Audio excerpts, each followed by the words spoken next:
Proceeding कैसी रही और क्या उम्मीद है आपको? देखिए, आज की प्रोसीडिंग्स बहुत तफसीली आर्गूमेंट्स आज किए गए और जज साहब ने बहुत इंटरेस्ट से सुने, क्योंकि जज साहब ने आते साथ ही कहा मैंने इससे पहले कभी भी ऑफिशियल सीक्रेट्स एक्ट पर कभी समाअत ही नहीं की, तो सबसे पहले मुझे ये कानून बताएं और कानून इकट्ठे पढ़ते हैं और समझाएं कि ऑफिशियल सीक्रेट्स एक्ट का इतलाक इस पर कैसे होता है।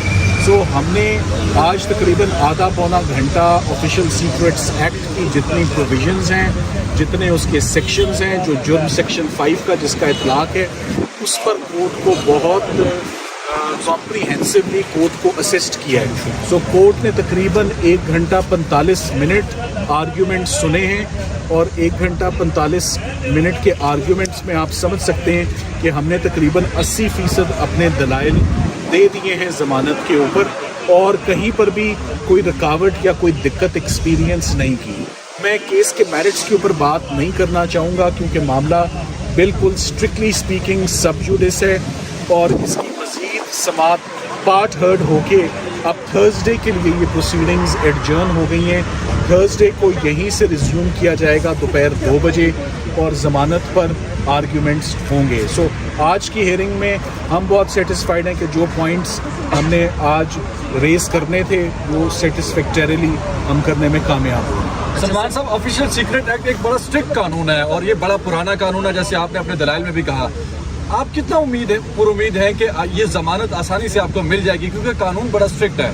देखिए, जिस केस में 3 प्रोसिक्यूटर्स अपॉइंट हुए हों, इसका मतलब यही है कि बहुत कुछ संभालने की ज़रूरत है। जिस केस को ओपनली ना ट्राई किया जा रहा हो और जेल के अंदर जो उसका सीक्रेट प्रोसीडिंग्स चल रही हों, ये बेस्ट इंडिकेटर्स हैं कि ये केस खोखला है। जिस केस में रिमांड ना दिया जाए, इससे पहले कभी कोई प्राइम मिनिस्टर, कभी कोई फॉरेन मिनिस्टर, ये foreign qualified seasoned experienced foreign minister हैं पाकिस्तान के, शाह महमूद कुरैशी साहब की तरफ मेरा इशारा है, तो इससे पहले कभी ऐसा हुआ नहीं। और सारे का सारा जो कानून है वो है एनिमी स्टेट के साथ ताउन करने पे। यहाँ पर ये कानून जो है दुश्मन मुल्क के लिए इसको रिज़र्व किया गया है, आर्म फोर्सेस की प्रोसिक्यूशन के लिए, मगर यहाँ पर इसको पॉलिटिकल एनिमीज इसका गलत इस्तेमाल कर रहे हैं और एक सियासी इंतकाम लिया जा रहा है, जो कि बड़ी वाज़ेह और ये बात अब सब पे यहाँ है कि अब तक तकरीबन खान साहब के ऊपर 40 से ज़्यादा मुकदमे हर FIR में उनकी ज़मानत हो चुकी है। सर, हाई कोर्ट और सलमान सफदर साहब, आप बात कीजिए, क्या इससे कबल भी नज़ीर होंगी कि शायद कि दोनों जगह एक साथ केस चल रहा है, तो लोअर कोर्ट को थोड़ा सब्र का मुजाहरा करना चाहिए? इसमें कानून तो करना चाहिए। आज जब ये कानून पड़ा है, देखें, सब्र का मुजाहरा तब हो जाता है जब एक ज़मानत पर फैसला हो जाता है तो काफ़ी हद तक गुब्बारे में से हवा निकल जाती है, केस की बैकबोन टूट जाती है। सो हमारा पूरा फोकस इस ज़मानत पर है और अब ये ज़मानत चूँकि सुनना आइडियली इसका फ़ैसला आज ही आ जाता तो बहुत ही मुनासिब होता कि प्राइम मिनिस्टर की डिटेंशन पे और फॉरेन मिनिस्टर की डिटेंशन पे अदालत अपना फ़ैसला आज ही सुनाती। मगर अब हम जज साहब ने अगर आज मुनासिब समझा कि आज इतने ही आर्ग्यूमेंट्स काफ़ी हैं, चूँकि वो सुबह मैं ज़रूर कहूँगा 9 बजे से काम कर रहे होते हैं, 4 बजे तक केस सुनना, ये एग्जॉस्ट होना एक नेचुरल फिनोमेना है, मगर बेहतर था कि तसलसल के साथ हम कल सुबह से शुरू करते, मगर कोई बात नहीं, हम कल की बजाय जैसे जज साहब ने हुक्म फरमाया कि आप जुमेरात को अपने आर्ग्यूमेंट्स कंप्लीट करें, हमें ज़्यादा देर नहीं लगेगी, विदिन 30 मिनट्स हम अपने सबमिशंस कंप्लीट करेंगे। समाप्त करके आप अपना सवाल पूछें। जी, सलमान सफदर साहब, आप टीम के हेड हैं और इमरान खान साहब की 9 केसेस में ज़मानतें हो चुकी हैं।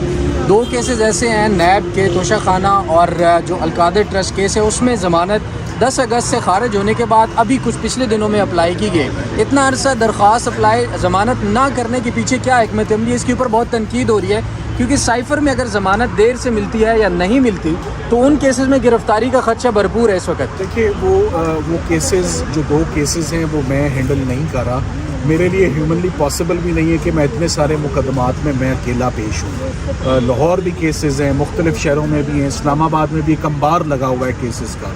सो उन केसेस में मुझे ये पता है कि आज नोटिसेस हो गए हैं जी केसेस में, और चूँकि एक फ़ैसला आ गया है इस्लामाबाद हाई कोर्ट का تو ہم امید کرتے ہیں کہ وہی فیصلہ فالو ہوگا ان کیسز میں بھی. پہلے فائل ہو جاتی تو مناسب تھا, بہتر تھا, مگر ابھی بھی وہ آ گئی ہیں تو ان پہ نوٹسز چونکہ ہو چکے ہیں, وہ کیسز بھی میرٹس پر ہی ڈیسائیڈ ہوں گے. تو انشاءاللہ آپ دیکھیں گے کہ بہت جلد بہتری کی طرف چیزیں جا رہی ہیں. یہ 9 مقدمات جو بحال ہوئے ہیں ان کی یہ بری ضمانتیں, یہ بڑا خوشائند بات ہے. اس سے ان کی ڈیٹینشن اور کنفائنمنٹ سبسٹینشلی کم ہوئی اور کٹے ہوئے. Thank you. سلمان یہ صدر کہا جا صاحب رہا ہے کہ خان صاحب نے کمنٹ آج کی کر دی. کارروائی کو ایکسیپٹ نہیں کیا, دستخط نہیں کیے, اس کی کیا قانونی وجوہات ہیں؟ دیکھیں وہ جب معاملہ جیل ٹرائل, خان صاحب ایک چیز چاہتے ہیں جو کہ جائز بات ہے, ٹرائل ریگولر کورٹ میں ہو, اوپن کورٹ میں ہو, جیل میں نہ ہو. فیصلہ اسلام آباد ہائی کورٹ سنانے والی ہے اس پر, تو تب تک جب تک اسلام آباد ہائی کورٹ فیصلہ نہ دے دے تب تک کوئی جلد بازی میں آگے بڑھنا میرا خیال ہے وہ مناسب نہیں. سلمان صدر صاحب لاسٹلی بتائیے گا کہ اب جمعرات تک یہ سماعت ملتوی کر دی گئی ہے, کتنے پر امید ہے آپ بطور سینئر وکیل قانون دان کہ آپ لوگوں کو ضمانت مل سکتی ہے جمعرات کے دن؟ Nothing short of 100%. Thank you very much.